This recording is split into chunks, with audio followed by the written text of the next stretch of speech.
Padre, yo pongo delante de ti nuestras vidas. En el nombre de Cristo Jesús venimos, Señor, porque en nuestro nombre no podríamos estar de pie delante de ti. Venimos por tus méritos, Jesús, quien venció no solamente la muerte y el pecado, sino la tentación. Queremos pedirte en esta hora, Señor, que nos fortalezcas. En este día en el que tomamos la cena, esa que tú instituiste, Señor, para recordar tu muerte, quienes hemos dicho públicamente con el bautismo, tú eres mi Señor. Venimos hoy, Señor, para pedirte fuerza. Tú conoces cuáles son las tentaciones que estamos enfrentando, Señor, de tantos órdenes en nuestra vida, no solo el sexual. Hay tentaciones en nuestro ánimo, Señor, hay tentaciones en las finanzas, hay tentaciones en las relaciones. De tantas maneras, Señor, en que nosotros somos tentados y queremos pedirte y suplicarte en esta hora, que tú vengas con tu poder, Señor, a sostenernos, a levantarnos. Haz de esta iglesia una iglesia que se levanta firme ante el pecado, ante las tentaciones de la vida, Señor. Pedimos la asistencia de tu Espíritu Santo, Señor, quien nos convence de pecado, de justicia, de juicio, quien nos capacita para el bien y nos santifica para tu gloria, Señor. Esto te lo rogamos en tu nombre, Jesús, y que este Padre precioso, Padre celestial, oiga nuestros ruegos, no solamente hoy, sino todos estos días y en los días de la prueba, Señor, en el nombre de Jesús. Amén y amén. Dijo el predicador inglés Carlos Spurgeon: hagamos lo que hagamos, siempre seremos tentados. Dios tuvo solamente un hijo que no pecó, pero nunca tuvo un hijo sin tentación. Yo quiero reiterar eso. Hagamos lo que hagamos, siempre seremos tentados. Dios tuvo solo un hijo sin pecado, pero no tuvo ningún hijo sin tentación. Y quiero empezar preguntándote, ¿cómo has enfrentado tú la tentación? Cualquiera esta sea. ¿De qué manera la has enfrentado? ¿Has podido entender bíblicamente cómo se enfrenta la tentación? Toma 30 segundos ahí y si te distraes mucho y empiezas a ver ahí los adornos navideños, dile a la persona de al lado: oye, yo he enfrentado la tentación de esta manera. Si estás solito ahí reflexionando, hazlo. Toma 30 segundos para eso, por favor.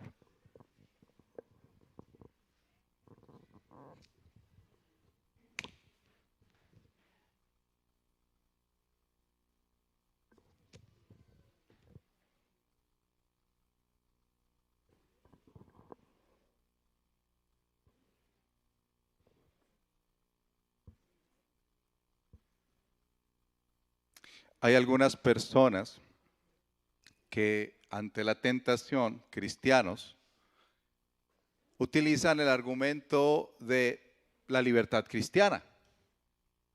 No, pero es que, no se ponga tan pesado, pastor. O sea que yo no puedo estar viendo internet a las 2 de la mañana. No, pastor, la libertad cristiana. Pastor, entonces yo no puedo ir a una fiesta, ni ahí yo no tomo trago, pero la libertad cristiana, pastor. Pastor, pero yo es solo una amiga, mi esposa no tiene ningún problema, es solo una amiga con la que voy a ir a tomarme un café. Y detrás de la libertad cristiana ha habido tantas caídas morales, pretendiendo ser lo suficientemente fuertes ante la tentación, cuando no es así. Otros argumentan: bueno, yo voy el domingo a la iglesia, cantamos Él me sostendrá, entonces voy a cualquier lugar porque Él me sostendrá. Conozco las doctrinas de la gracia, me he leído todos los libros de la Reforma, Él me sostendrá. Entonces no importa si yo sencillamente ando por la vida desapercibido porque Él me sostendrá. ¿Tú sabías que hay muchos cristianos en este mundo así? En Colombia, en Medellín, en El Poblado. en esta iglesia? Que la verdad es que en el fondo lo que estamos escondiendo es una falta de sabiduría, una superficialidad ante la realidad del pecado, de la tentación de Satanás, que algunos empiezan a decir por ahí, pero no, eso es puro cuento chino. ¿Satanás? ¿Quién es ese? ¿Cómo has enfrentado tú la tentación? Lo cierto es que la Escritura dice una y otra vez que es imposible por el esfuerzo humano enfrentar la tentación. ¿Por qué? Porque la tentación tiene una naturaleza diabólica. La tentación tiene un origen en Satanás. Si tú recuerdas, primera de Pedro, capítulo 5, dice que él anda como león rugiente buscando a quien devorar. Y tiene un segundo origen, nuestro corazón. La Biblia lo menciona, concupiscencia o una atracción hacia ciertas cosas, hacia pecar, y se ponen de acuerdo. Nadie en este mundo puede decir, yo soy lo suficientemente fuerte. Recuerdo literatura que leía sobre estos monjes que se iban a los lugares altos a esconderse, a huir aún de la tentación. Y ellos se golpeaban el cuerpo. Recuerdo uno en particular que después de golpearse el cuerpo, ir a su cuarto, nuevamente surgía esa tentación y esos deseos pecaminosos, y lo que quiso hacer para acabar con su tentación fue lanzarse a un matorral de moras. Usted sabe que eso tiene espinas. Y después de llegar ensangrentado a su cuarto con la triste realidad de que eso seguía adentro. ¿Cómo enfrentamos la tentación? Si tú googleas y empiezas a buscar cómo enfrentar la tentación.com. Fíjate cómo lo dice la sociedad. Usted me disculpará si es de la rama de la salud que tiene que ver con la psicología, pero ponen estas situaciones. Dice, bueno, usted puede enfrentar la tentación de la siguiente manera. Primero, reconozca la tentación potencial. Segundo, aléjese de la tentación. Tercero, sea honesto con usted mismo. Cuarto, visualícese enfrentando y venciendo la tentación. Quinto, piense en las consecuencias a largo plazo. Algo sensato ahí, ¿cierto? Sexto, distráigase haciendo deporte. 7, no le dé oportunidad a su corazón para elegir. ¿Usted diría que eso es suficiente ante la tentación? ¿Sí? Por un momento, imagínate que el Dios todopoderoso y soberano, quien sustenta estos planetas y quien dice en su palabra que sustenta a cada cristiano con su mano, así dice en este texto, nadie las arrebatará de su mano. Y por un día, imagínate que por un día decide no sustentarte. Que por un día decide decirle a Carlos, Carlos, hoy te defiendes tú solo. Qué pavor. La persona más recta en esta casa dejaría de serlo al instante. La persona más santa en este lugar dejaría de serlo así, si el Señor quitara su poder. Estamos estudiando el Evangelio de Lucas. Y en el capítulo 22 se comenzó con un enigmático hombre llamado Judas, quien concertó con los líderes de turno entregar a nuestro Señor por 30 piezas de plata. Después de haber hecho esa negociación, se sentaron a la mesa a celebrar la Pascua y Jesús redefinió la cena, recuerdan, el pan y la copa, diciendo que esta es la institución del nuevo pacto en su sangre. Luego el Señor advierte de la caída de Pedro. Dice, me vas a negar, Pedro, me vas a negar. Antes de que cante el gallo me vas a negar 3 veces. Y después de cantar un salmo, dice el Evangelio según San Mateo, salen hacia el monte de los olivos y se evidencia esa escena clásica, si tú recuerdas, cuando Jesús va al Getsemaní, al monte de los olivos, y se pone a orar. ¿Recuerdas la escena? Que los discípulos encontraron fue el mejor lugar para dormir.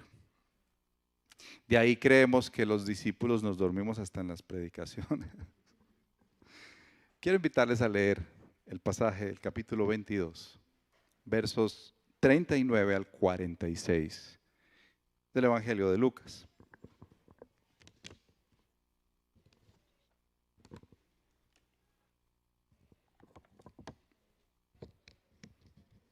Para aquellos que en Navidad les gusta regalar Biblias, les quiero animar a que consideren la nueva Biblia de las Américas porque queremos pasarnos a ella el otro año.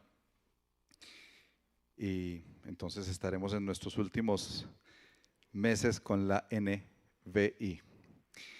Dice así, capítulo 22, versos 39 al 46. Jesús salió de la ciudad y como de costumbre se dirigió al monte de los olivos. Y sus discípulos lo siguieron. Cuando llegaron al lugar les dijo, oren para que no caigan en tentación.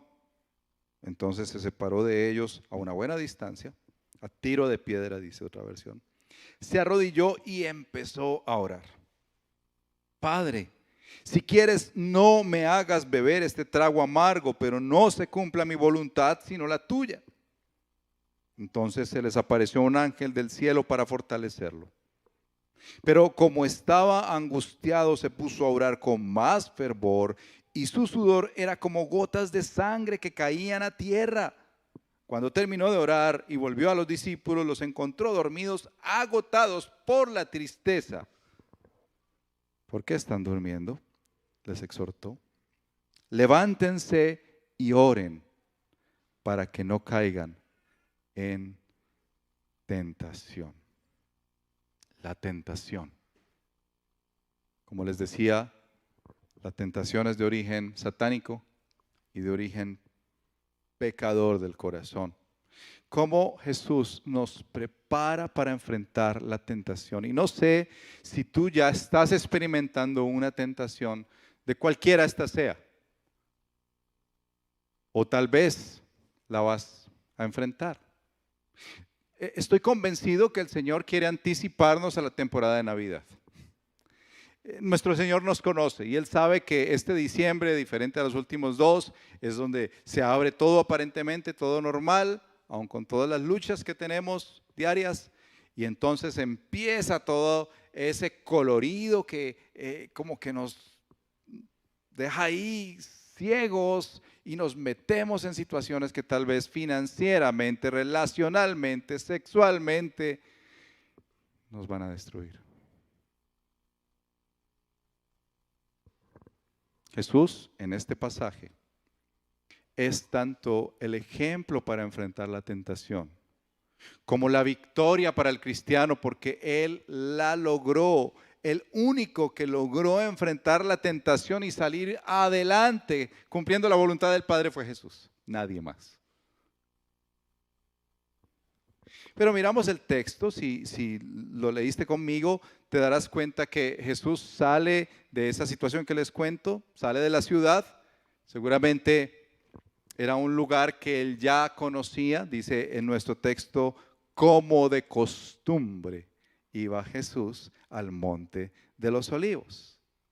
Él se acerca a los discípulos y algo que me llama la atención de estos últimos momentos de Jesús con los discípulos es que no los pierde de vista, ni siquiera a Judas el bandido.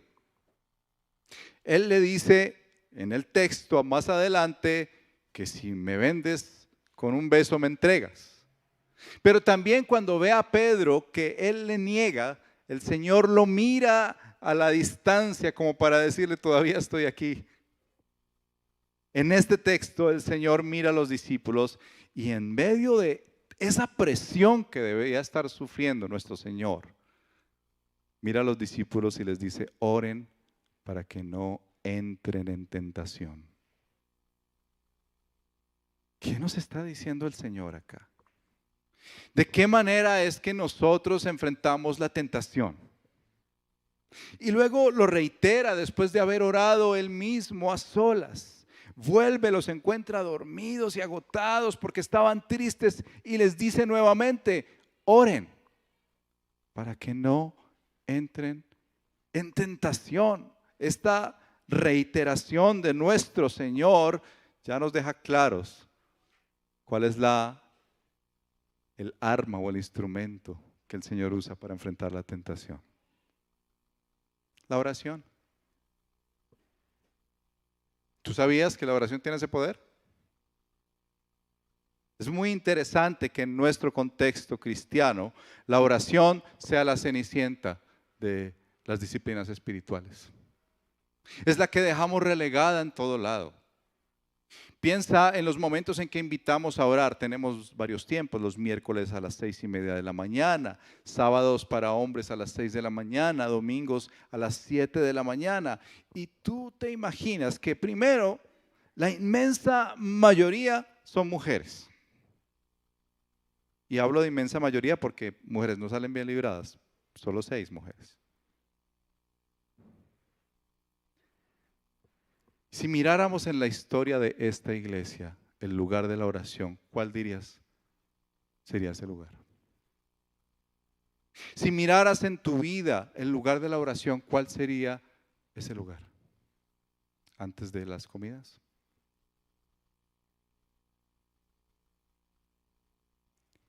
El arma letal contra la tentación se llama oración. Y debo reconocer que tal vez en nuestro pensamiento es como, orar, perdóneme si usted se siente aludido, aludida, orar es para viejitas. Le decía al grupo de las 9 de la mañana que cuando mi esposa y yo llegamos a Medellín, un estribillo que se usaba recurrentemente, nos decían las damas pastores, que usted pretende que vengan los hombres a la iglesia y que vengan a orar, si nosotros fuimos formados así, los hombres en la calle y en el trabajo, y las mujeres en la casa y en la iglesia. Con esa premisa, claro, ¿cómo vas a pretender que hombres quieran tomar un liderazgo en oración? Pero el Señor sabe que la oración es muy importante y por eso Él mismo no solamente les dice a los discípulos, oren para que no entren en tentación, sino que Él mismo es el ejemplo en este pasaje. Él mismo, ¿te diste cuenta cómo lo narra Lucas? Se separó de ellos a una buena distancia, se arrodilló. Pero, perdón, el Dios que hizo a los cielos y la tierra, con el poder de su palabra, arrodillado, pidiendo, si es posible, al Padre que pase de él esa copa. Mucho tiene que enseñarnos nuestro Señor, que Él, siendo Dios, decidió arrodillarse y pedirle al Padre que le ayudara en este momento tan difícil, en esa tentación tan grande. ¿Tú crees, hombre, que vas a ser más fuerte que el Hijo de Dios? ¿Tú crees, hombre, que puedes tener esa fortaleza interna para decirle mañana a la tentación que sea internet, sea una persona, sea dinero, sea lo que sea? Es que yo sí puedo enfrentarlo. Qué orgulloso serías y qué mentiroso serías si le dices a tu esposa, es que eso a mí no me hace daño, yo sí lo puedo manejar.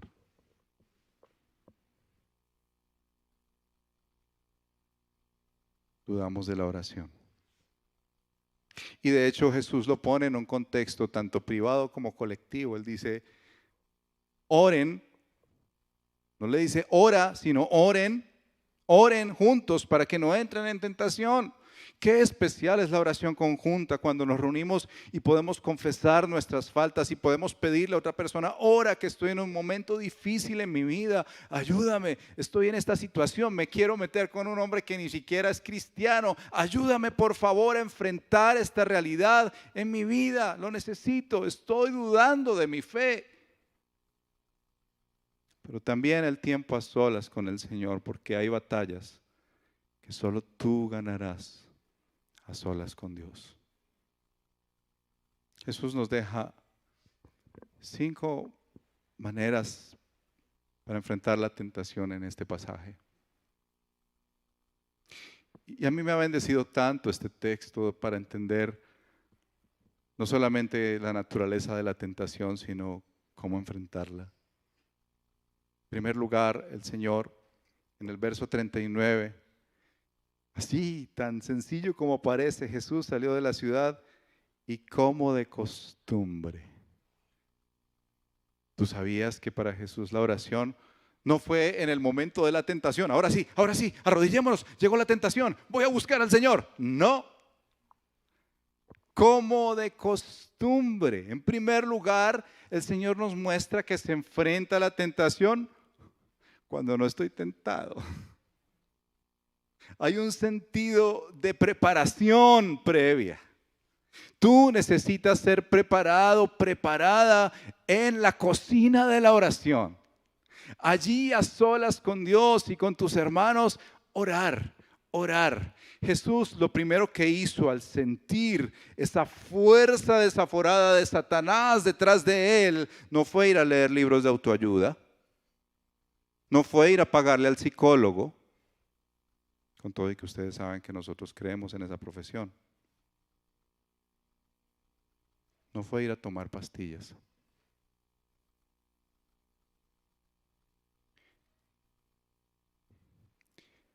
Su costumbre era orar, apartarse, a estar con Dios. Si eso lo hace el Hijo de Dios, si eso lo hace quien tenía el poder de acabar con todos, ¿cuánto más nosotros, hermanos? Mira las muchas veces que Lucas narra que Jesús iba a orar.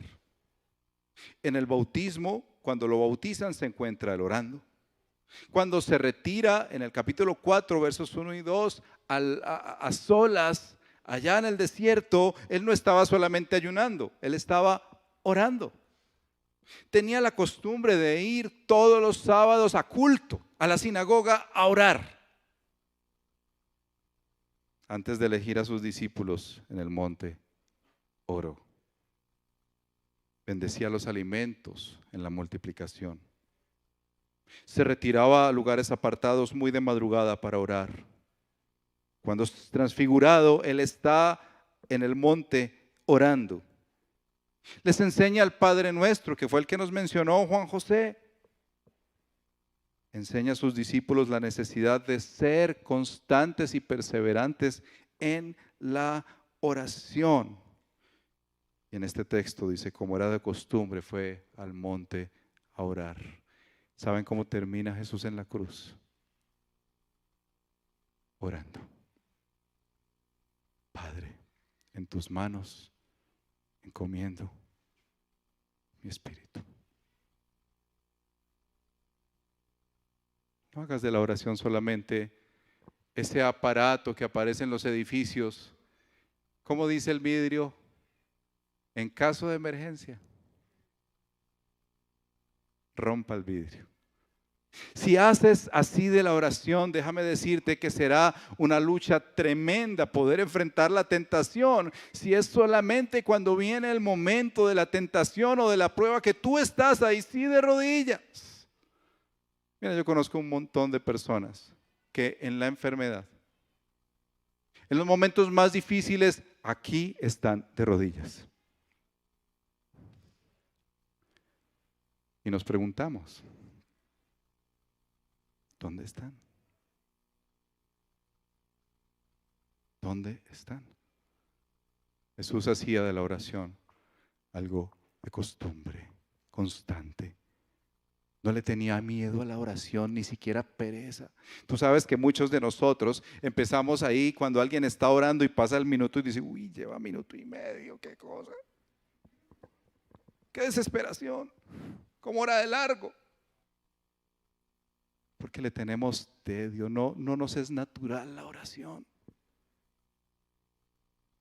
Por eso necesitamos la asistencia de nuestro Señor para que la oración sea algo tan habitual, tan constante como tú te levantarías a lavarte los dientes, desayunar, almorzar, cenar, tan constante como hablar con tu familia.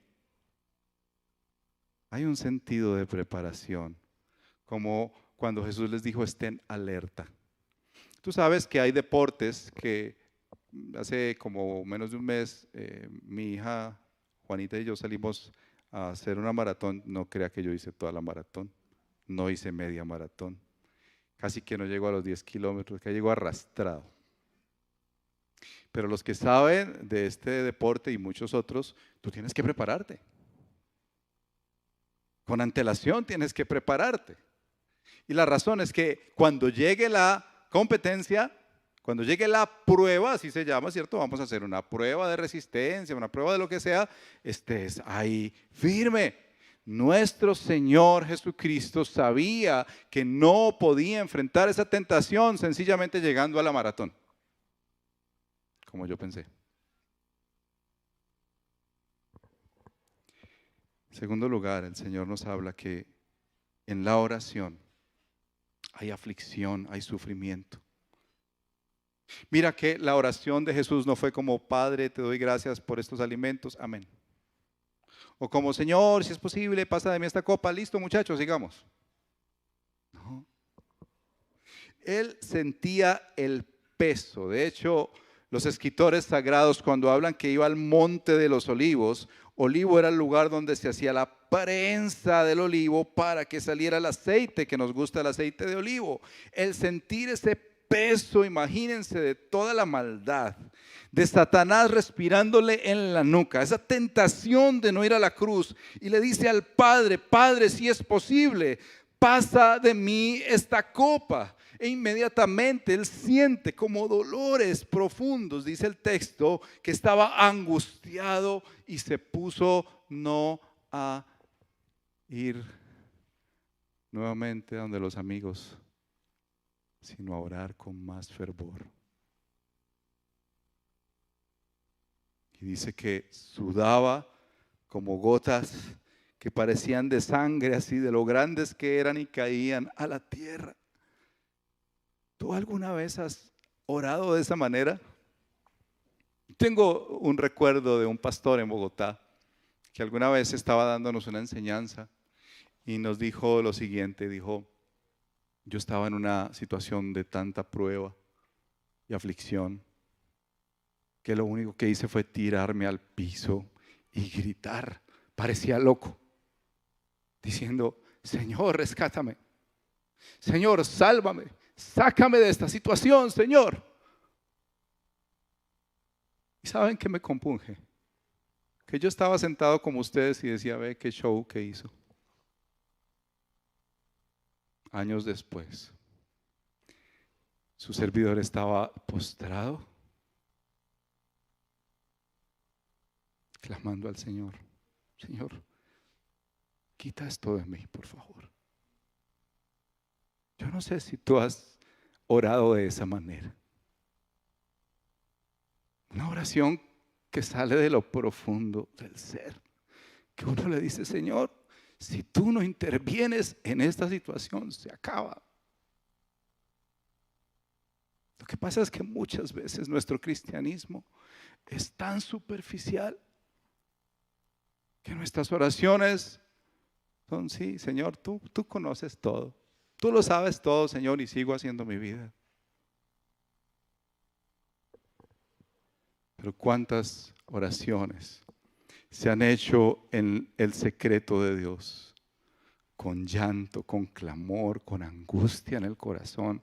¿Por qué? Porque entendemos lo que significa el pecado. ¿Cómo destruiría mi vida? ¿Cómo destruiría mi familia? ¿Cómo destruiría lo que el Señor ha construido? Sencillamente por la tranquilidad y la superficialidad. Él conoce lo que me pasa, Él verá lo que hace.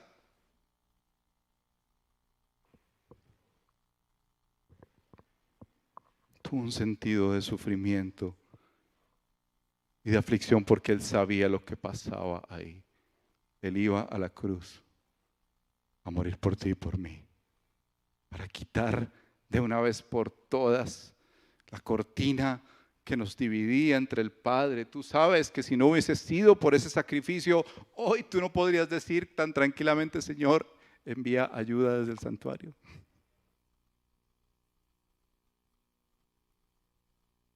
En tercer lugar, Jesús no solo tiene un sentido de anticipación en la oración, de aflicción, de dolor. En segundo lugar, en tercer lugar, un sentido de sumisión, de sujetarse, de conformarse a la voluntad del Padre. Él le dice: Padre, si quieres, si es posible, si está en tu mano y en tu voluntad, no me hagas beber este trago amargo. ¿Cuál trago amargo era? La copa, dice los escritores sagrados, la copa de la ira que se derramaría sobre Jesús. Esta copa de la ira era la ira que debía caer sobre ti y sobre mí. Como mi esposa decía, todos tenemos un letrero de enemigos de Dios. Enemigos de Dios. Y eso muestra la ira de Dios que caería sobre ti y sobre mí, si no es porque Jesús viene y hace un intercambio hermoso en el que tú ya no recibes la ira de Dios, porque Él la recibió. ¿Te imaginas Jesús en ese momento diciendo: perfecto, no ha fallado, y diciendo: Padre,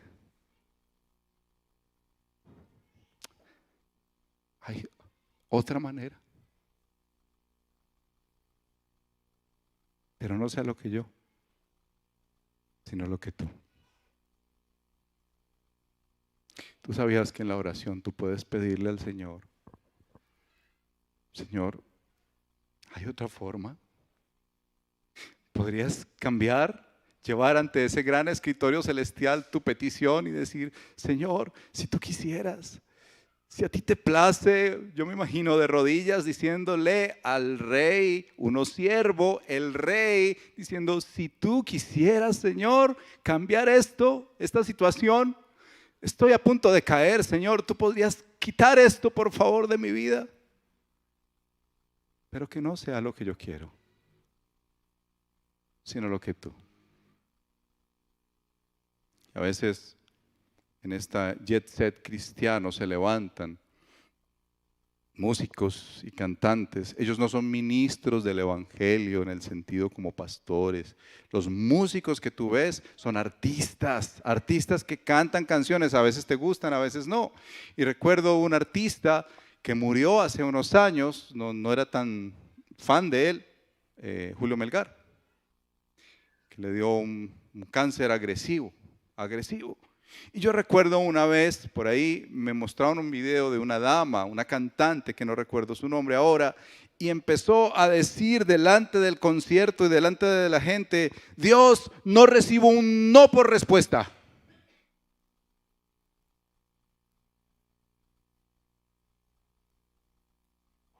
¿Tú crees que cómo recibiría el Señor esa oración? Y aún este hombre murió.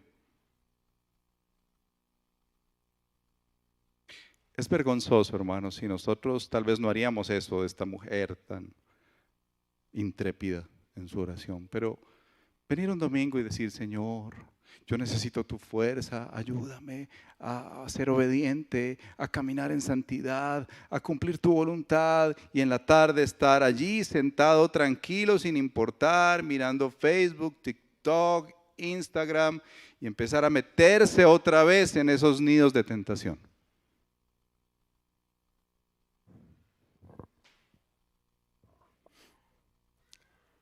Necesitamos rendirnos al Señor, como aquel ladrón que es atrapado y que finalmente lo llevan a la cárcel y se queda allí en la cárcel.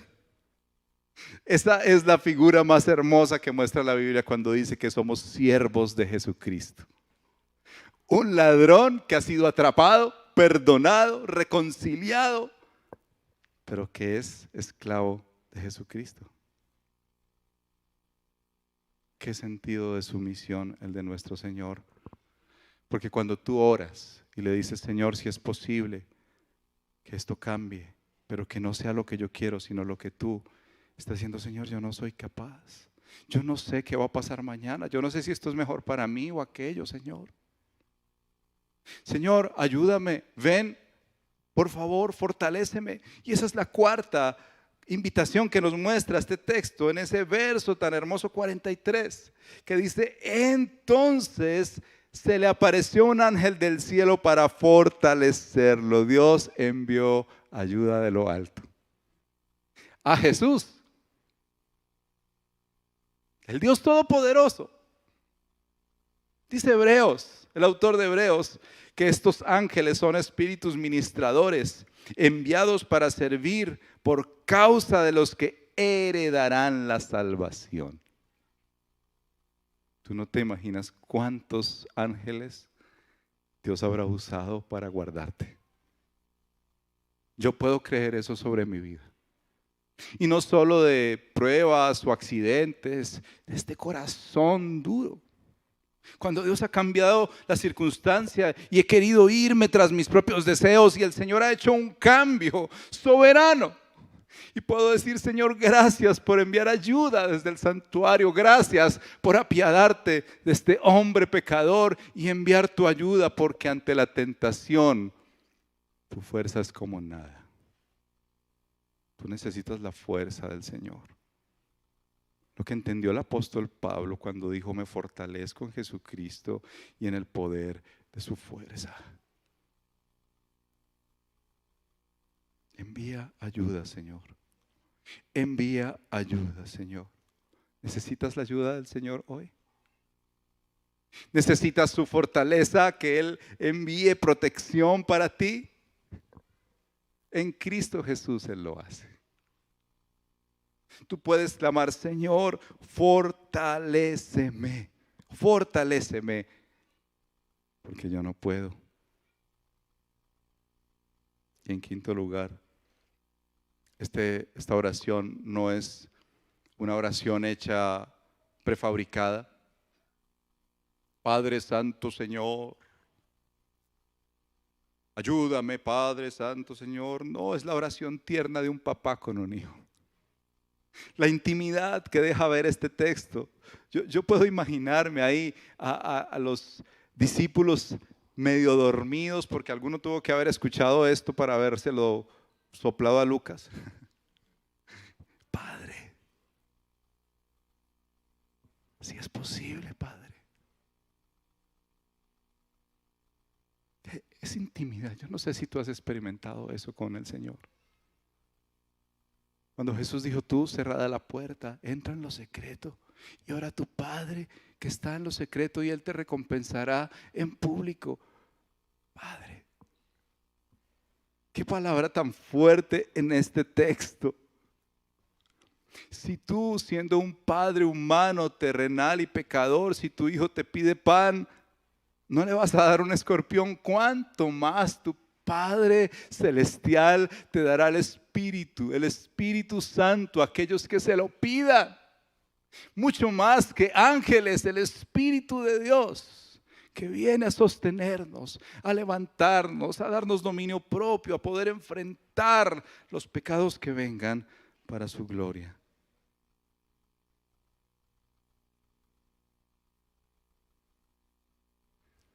¿Estás siendo tentado, tentada?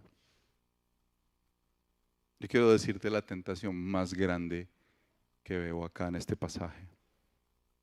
Tentación a no orar. A creer que las cosas van a ocurrir porque tengo la lógica, los estudios. A creer que las cosas las puedo dominar porque yo, si me congrego, yo diezmo, yo sirvo. A creer que está en mí la fuerza cuando no es así. Porque si tú supieras solo un segundo, como te dije al principio, que dependes solo del Señor, y si Él quitara esa fuerza, estarías deshecho, deshecha. Yo te diría, vendrías de rodillas al culto. Llegarías arrodillado, arrodillada, diciendo: Señor, ayúdame, ayúdame, necesito tu fuerza.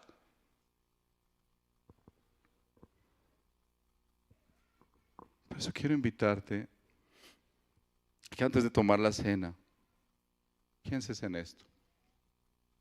Que hagas un esfuerzo por ver qué tan peligroso es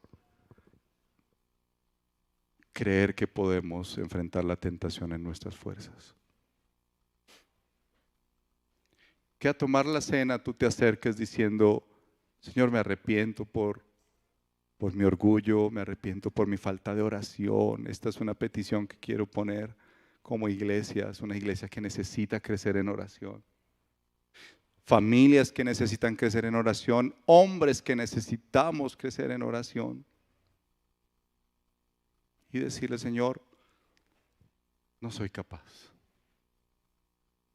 Y recibir el poder que Él nos da en Cristo Jesús cuando buscamos su rostro. Quiero que pienses en esto. Esta escena en este jardín ya se había efectuado antes. Dios creó al hombre, lo hizo para él, y en el momento de la tentación el primer Adán falló. No quiso escuchar al Señor. Arrogantemente se fue en contra del Señor. ¿Y sabes cómo muestra Génesis 3 esa caída tan terrible de ese primer Adán? Se escondió de Dios. Se escondió de Dios. Esa es una muestra del pecado que nos traza a todos los seres humanos que nacimos de Adán. Nos escondemos de Dios. En las tentaciones nos escondemos de Dios. No buscamos al Señor. Porque no podemos. Pero en este pasaje se ve el segundo Adán. ¿Y sabes qué fue lo primero que hizo? Buscar a su papá. Pedir ayuda de él. Rogar e implorar su fortaleza. Ese segundo Adán que fue a la cruz te posibilita hoy ir confiadamente al trono del papá. Entrar con libertad. Y como dice el autor de Hebreos en el capítulo 4, versos 15 y 16, no tenemos un sumo sacerdote incapaz de compadecerse de nuestras debilidades, sino uno que ha sido tentado en todo de la misma manera que nosotros, pero sin pecado. Así que acerquémonos confiadamente al trono de la gracia para recibir misericordia y hallar la gracia que nos ayude en el momento que más lo necesitamos. ¿Estás siendo tentado o tentada? ¿Cómo lo vas a enfrentar? Tal vez no en este momento, mañana, en tu trabajo, el miércoles, el jueves, el viernes, el sábado, el domingo otra vez, luchando por venir al culto. Cierra tus ojos y respóndele al Señor antes de tomar la cena juntos.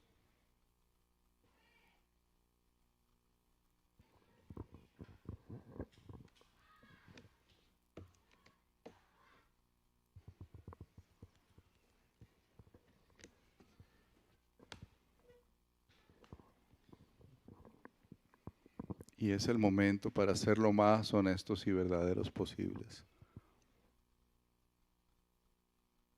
A Él no le puedes mentir.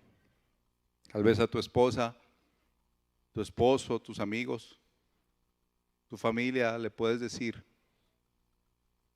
yo sé manejar eso. Pero todos sabemos que no es así. Señor, nos ponemos delante de ti en esta hora. Yo quiero agradecerte, Jesús, porque en ese jardín tú venciste, así como en la cruz, así como en la resurrección venciste la muerte. Y en la cruz, nuestros pecados, en el jardín venciste la tentación. Yo quiero darte gracias, Jesús, porque yo no podría estar en pie si no fuera por ti. Nadie en este lugar podría estar de pie si no fuera por ti. Por eso ayúdanos, Señor, a hacer de la oración una costumbre en nuestra vida. Recurrente, rica, abundante en nuestros hogares, a solas, con hermanos en la fe acá en la iglesia, Señor.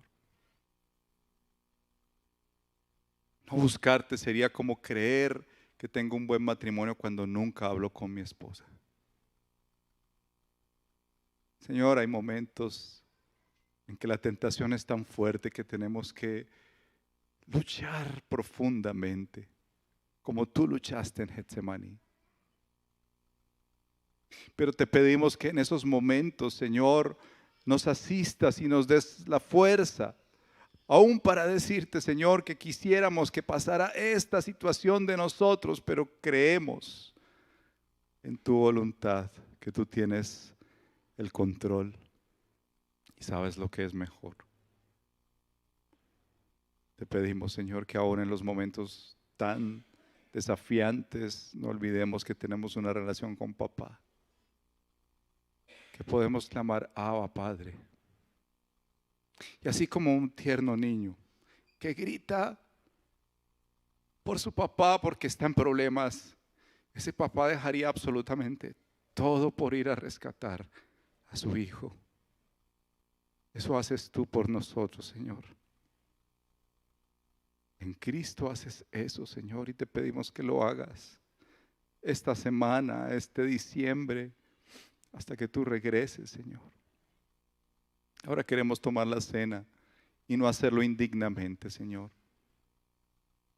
Queremos hacerlo, Señor, reconociendo que tú eres nuestro Señor y Salvador, que hemos confesado en el bautismo delante de hombres y mujeres, familiares, poderes y potestades en las regiones celestes, que tú eres nuestro Señor, que por eso te queremos recordar en la cena, Señor. Por eso venimos a comer de este pan y tomar de esta copa para fortalecernos y alimentarnos de ti. Así que si hay alguien, Señor, aún que está en una tentación muy fuerte o ha caído en la tentación, Señor, esta mesa, mesa de perdón y mesa de gracia y mesa de poder, mesa para fortalecer a los hijos de Dios en Cristo.